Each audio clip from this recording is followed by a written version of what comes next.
आंखें झपकाकर जो हमें जवाब दिए, उससे तो यही समझ में आता है कि कोई तो इंसान है जो हम दोनों परिवारों के विरुद्ध जा रहा है, जो हमें तकलीफ पहुंचाना चाहता है। वाकई में जानकी जी बहुत हिम्मत वाली है। एक बार नहीं बल्कि दो बार मौत के मुंह में चली गई हमारे परिवारों को बचाने के लिए। मैं तो यहाँ आई थी आपको मेहंदी का न्योता देने के लिए। अब मुझे क्या पता था कि बात इतनी बढ़ जाएगी, लेकिन जानकी जी की बातों से तो यही समझ में आया कि कोई इंसान है जो हमें चोट पहुंचाना चाहता है, नुकसान पहुंचाना चाहता है। अब तो जानकी जी का मेहंदी की फंक्शन में होना बहुत बहुत जरूरी है, क्योंकि इस फंक्शन में लगभग वो सारे लोग होंगे जो प्रीता के रोके में कुमकुम भाग्य हॉल में थे जब आग लगी थी। जानकी के होने से शायद वो पहचान जाए कि वो इंसान कौन है जो हम दोनों के परिवारों को चोट पहुंचाना चाहता है, नुकसान पहुंचाना चाहता है। ये तो अब सिर्फ जानकी ही पहचान पाएंगी। सरला जी, मैं आपसे विनती करती हूँ, कैसे भी करके प्लीज जानकी जी को अपने साथ जरूर ले आना। आप बिल्कुल ठीक कह रही हैं राखी जी। सच में जानकी ने अपनी आंखें झपका के हमें ये तो बता दिया कि जो कोई भी है ना, वो हमारे परिवार का नहीं है, बाहर का है। कोई ऐसा है जो आपके और हमारे परिवार को नुकसान पहुंचाना चाहता है, और हो ना हो वो जरूर उस फंक्शन में जानकी को भी नुकसान पहुंचाना चाहेगा। हम उसे पकड़ सकते हैं ना। पूरा एपिसोड देखिए ZEE5 पर। इस तरफ प्रीता जी, ये कितनी इरिटेटिंग चीज है ना हमारी सिटी की। मतलब पार्किंग हमेशा दूर करनी पड़ती है, 1 किलोमीटर दूर। This is so annoying. Uncle ले लो ना प्लीज। अंकल नहीं, प्लीज नहीं चाहिए। अंकल ले लो ना। एक बार कहा ना नहीं चाहिए।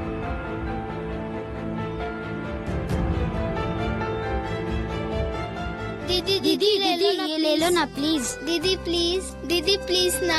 नहीं चाहिए। दीदी एक तो ले लो प्लीज दीदी।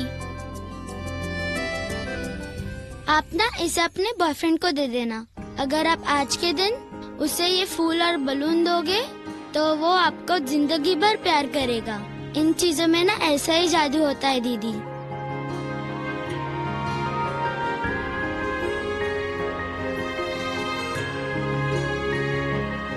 ऐसा कोई है ही नहीं मेरे पास। कोई तो होगा, आप इतनी सुंदर दिखती हो। ओह शायद आपके पास पैसे नहीं होंगे। कोई बात नहीं, आप ये फ्री में ले सकते हो। क्यों?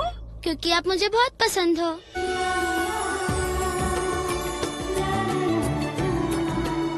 कितने के हैं ये सारे बलून? 300 रुपीज।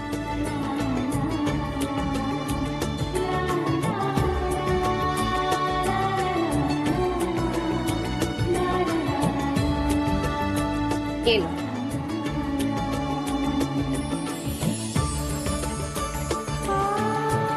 ये तुम रख लो, और जिन्हें तुम पसंद करते हो उन्हें जाकर दे दो। ओके?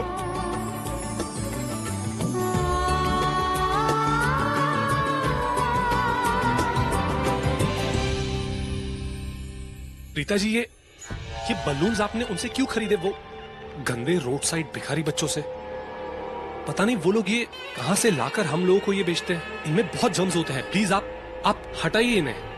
आपने क्यों लिए ये बलून्स उनसे? वो बच्चे बेचारे सुबह से बलून्स बेच रहे हैं, कोई बलून बिका ही नहीं। मैंने सोचा उनकी हेल्प हो जाएगी। पर प्रीता जी, ये एकदम लो स्टैंडर्ड, एकदम 3rd ग्रेड चीज है, एकदम अनहाइजेनिक है। ये आपको थोड़ा स्टैंडर्ड मेंटेन करना चाहिए ना। हमारी शादी होने वाली है, तो आप प्लीज फेंक दीजिए इसे। ये बहुत गंदे हैं। Excuse me.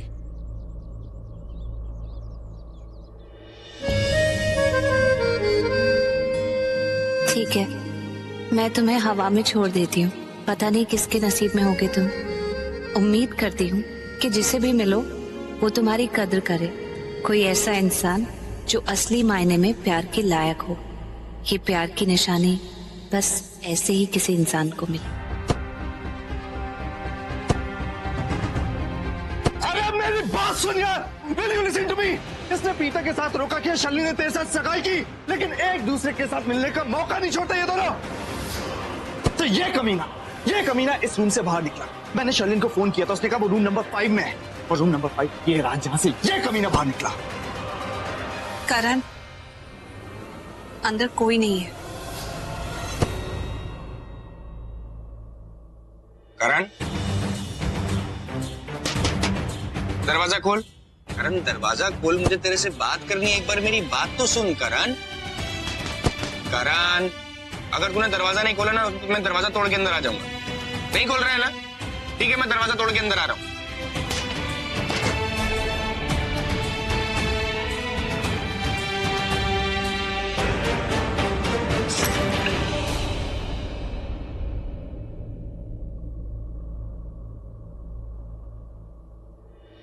कब से खटखटा रहा हूँ करण, तो क्यों बच्चों की तरह बिहेव कर रहा है? मेरी बात तो सुन करण। करण, मेरी बात तो सुन। क्या? हाँ, क्या सुनूं? तू बड़ा होने का हक जताता रहेगा मुझ पर, हाँ? जो मर्जी में आएगा वो करेगा। सबके सामने तूने मुझे थप्पड़ मारा, किस हक से? हाँ, तू बड़ा है तो इसका मतलब डॉन हो गया। जो तेरी मर्जी में आएगा वो तू करेगा? बिल्कुल नहीं। मैं छोटा भाई होने के नाते तेरी इज्जत करता हूँ, इसका मतलब ये नहीं कि तू बड़ा भाई होने के नाते मेरी इज्जत का फलूदा कर दे। समझा? तुझे कोई हक नहीं है। एक मेरी बात तो सुन, मैं तेरे को कुछ बोलूं। मुझे कुछ नहीं सुनना। क्यों सुनूं तेरी बात? तू बड़े भाई होने का हक जताता रहेगा मुझ पर। तेरी मर्जी में जो आएगा तू वो करेगा। तूने सबके सामने मुझे थप्पड़ मारा और मैं तेरी बात सुनूं? बिल्कुल नहीं। तू जा यहाँ से, मुझे तुझसे बात नहीं करनी। जिसको करण, मेरी बात तो सुन, मेरी बात तो सुन ले। मैं बोल क्या रहा हूँ? मैंने तेरे को क्यों मारा उसको मेरे को समझाने तो दे। मुझे कुछ नहीं सुनना। तेरी मर्जी में जो आएगा तू वो करेगा। सबके सामने तूने मुझे थप्पड़ मारा। हाँ, तूने थप्पड़ मुझे यहाँ मारा लेकिन चोट मुझे यहाँ लगी। समझा तू? मेरी बात सुन। तेरे को बुरा लगा मैंने तेरे को थप्पड़ मारा? मैं तेरे सामने खड़ा हूँ, ये ले, मार मेरे को थप्पड़। मार। बोल जल्दी बोल। चल बोलो।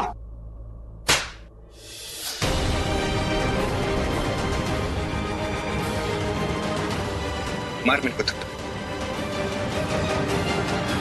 जरा सोच कितनी शर्मिंदगी उठानी पड़ती है उनको। तो पिछली बार तूने समझदारी दिखाई हो, तूने पृथ्वी से माफी मांगी तो तूने बात को संभाल लिया। इस बार फिर से वही होता। या तो सरला आंटी तेरे से रिक्वेस्ट करती, या तो तू उनके चेहरे देखकर पृथ्वी से माफी मांगने के लिए मजबूर हो जाता। और मेरा वो एक थप्पड़ ना इन सब बातों को रोकने का एक तरीका था। You understand that? मैंने बड़े भाई होने का हक नहीं जताया, मैंने बड़े होने का फर्ज निभाया। मेरी बात को समझ। अगर तू उसके सामने खड़े होकर उससे माफी मांगता, वो तेरे से ज्यादा मेरे लिए शर्मिंदगी की बात होती। क्या लगता है तेरे को? मेरे को दुख नहीं पहुंचा? तेरे को मैंने वहां पे सबके सामने थप्पड़ मारा, मेरे को अच्छा लगा? मेरे ऊपर क्या बीती मैं जानता हूँ। मैं यहाँ पर ऐसे ही नहीं आया।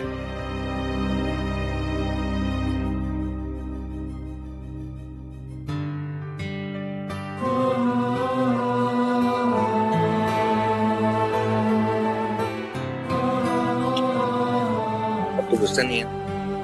दिखा मेरे को किधर मारा मैंने तेरे को थप्पड़, किधर मारा? अरे मेरा बच्चा। लेकिन मुझे एक बात समझ में नहीं है, वो शर्लिन उस चेंजिंग रूम से गायब कहाँ हो गई? तेरे को पूरा यकीन है कि तूने शर्लिन को देखा था? तुझे अभी भी यही लगता है कि पृथ्वी के साथ शर्लिन उस रूम में नहीं थी? हाँ, तो मालूम है कि पृथ्वी गलत है। मुझे ये भी मालूम है कि उसका किसी के साथ अफेयर चल रहा है वहाँ। शर्लिन के साथ? मेरे पास सबूत नहीं है, मेरे पास सबूत नहीं है शर्लिन के ऊपर शक करने के लिए। लेकिन हाँ, पृथ्वी गलत है। जब तक मैं उसका पर्दाफाश नहीं करता, मैं तेरे से प्रॉमिस करता हूँ मैं आराम से नहीं बैठूंगा। हैप्पी? हैप्पी? अरे अब तो हंस दे यार।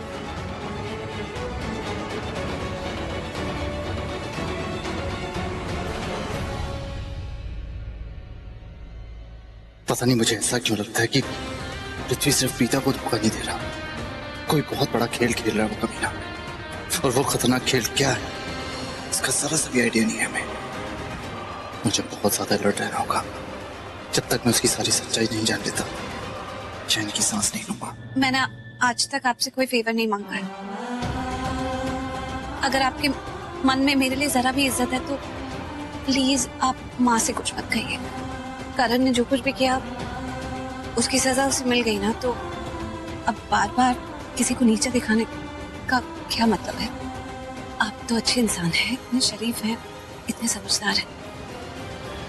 मेरी माँ को बेवजह परेशान।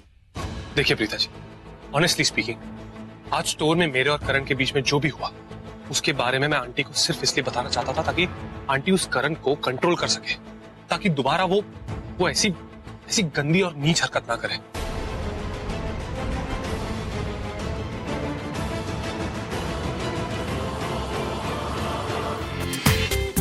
पूरा एपिसोड देखिए ZEE5 पर।